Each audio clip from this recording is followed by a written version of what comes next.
मैं सम्मानीय मुख्यमंत्री जी से आग्रह करूंगा कि छत्तीसगढ़ के किसानों को ये राशि का हस्तांतरण करेंगे। माननीय मुख्यमंत्री जी।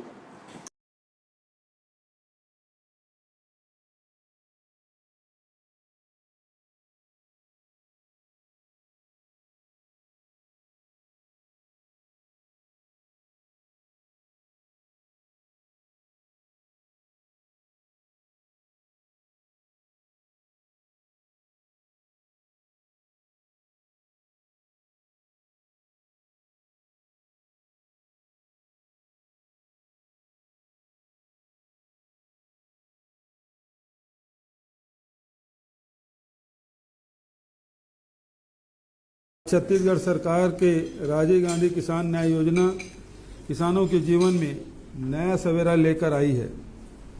स्वर्गीय राजीव जी का विजन, सोनिया जी और राहुल जी के मार्गदर्शन के अनुरूप राज्य की कांग्रेस सरकार राज्य की जनता के अपेक्षाओं की पूर्ति हेतु सतत प्रयत्नशील है।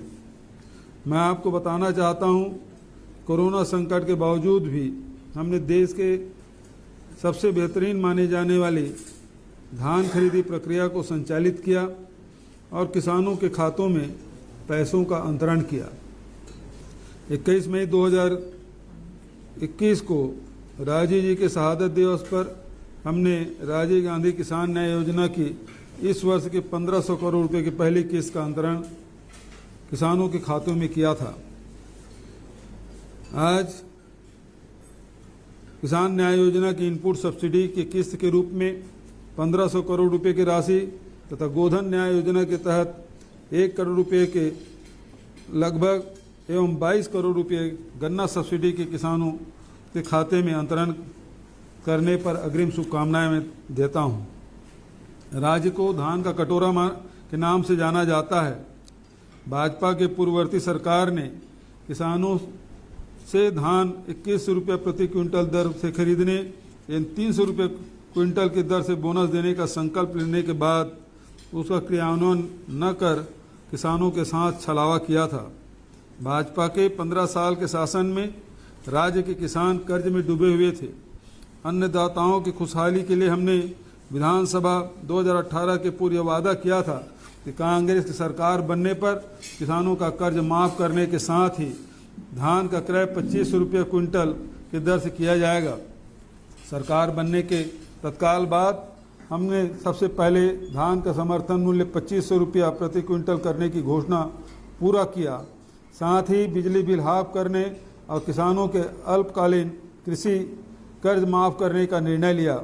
विगत 2.5 वर्ष के कार्यकाल में लाखों किसानों के लगभग 9000 करोड़ रुपए कर्ज माफी की जा चुकी है तथा हमारी सरकार बनने के बाद से धान उत्पादक कृषकों से अब तक खरीदे गए धान के समर्थन मूल्य के रूप में 46,640 करोड़ का भुगतान किया जा चुका है। वहीं अब तक के इनपुट सब्सिडी के रूप में करीब 12,500 करोड़ रुपए का भुगतान किया जा चुका है। इससे राज्य के कृषकों का जीवन खुशहाल एवं सुखद हुआ है।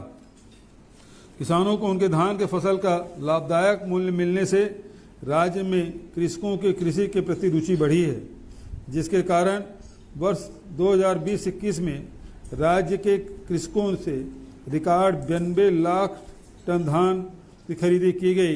केंद्र सरकार के विभेदकारी नीति के कारण केंद्र सरकार ने राज्य से घोषित मात्रा में चावल ले जाने के बदले उसमें कटौती कर दी, जिससे राज्य सरकार को बड़ी वित्तीय हानि का सामना करना पड़ा।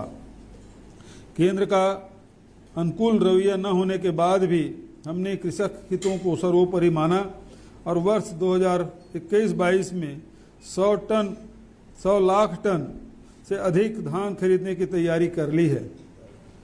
मुझे यह बताने में खुशी हो रही है कि अधिकाधिक किसानों के हित को देखते हुए इस खरीफ वर्ष में से धान के साथ अन्य सभी खाद्यान्नों तथा उद्यान की फसलें उगाने वाले किसानों को 9,000 रुपये प्रति एकड़ की दर से इनपुट सब्सिडी देने का निर्णय लिया है, जिससे कृषकों को विगत वर्ष से भी अधिक लाभ होगा।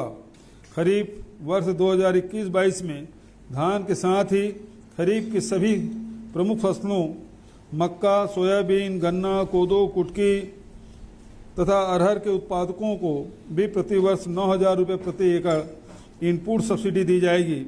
कोदो कुटकी का न्यूनतम समर्थन मूल्य 3,000 रुपये प्रति क्विंटल करने का निर्णय लिया है।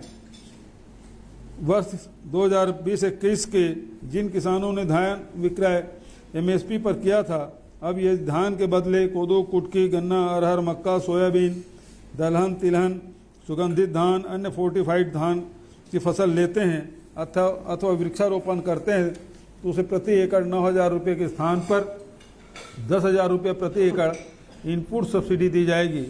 वृक्षारोपण करने वाले को 3 वर्ष का अनुदान दिए जाने का निर्णय लिया गया है। भूमिहीन मजदूरों को भी न्याय योजना के दायरे में लाते हुए राजीव गांधी भूमिहीन मजदूर न्याय योजना को वित्तीय वर्ष 2021-22 को राज्य के बजट में शामिल कर लिया गया है। इसमें ग्रामीण भूमिहीन मजदूरों को प्रतिवर्ष 6,000 रुपये दिए जाने का निर्णय लिया गया है और इस वित्तीय वर्ष के अंत तक यह योजना अमल में आ जाएगी।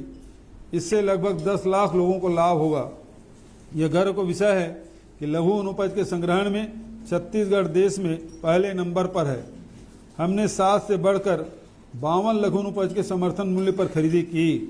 देश के कुल वनोपज खरीदी की 74% खरीदी छत्तीसगढ़ में की गई। लघु वनोपज के संग्रहण एवं विपणन के क्षेत्र में छत्तीसगढ़ को विभिन्न श्रेणियों के 11 में से 10 राष्ट्रीय पुरस्कार मिले हैं। तेंदुपत्ता संग्रहण पारिश्रमिक 2,500 से बढ़ाकर 4,000 रुपये प्रति मानक बोरा कर दिया गया है। तेंदुपत्ता संग्राहकों को सामाजिक सुरक्षा प्रदान करने के उद्देश्य से शहीद महेंद्र कर्मा तेंदुपत्ता संग्राहक सामाजिक सुरक्षा योजना शुरू की गई है।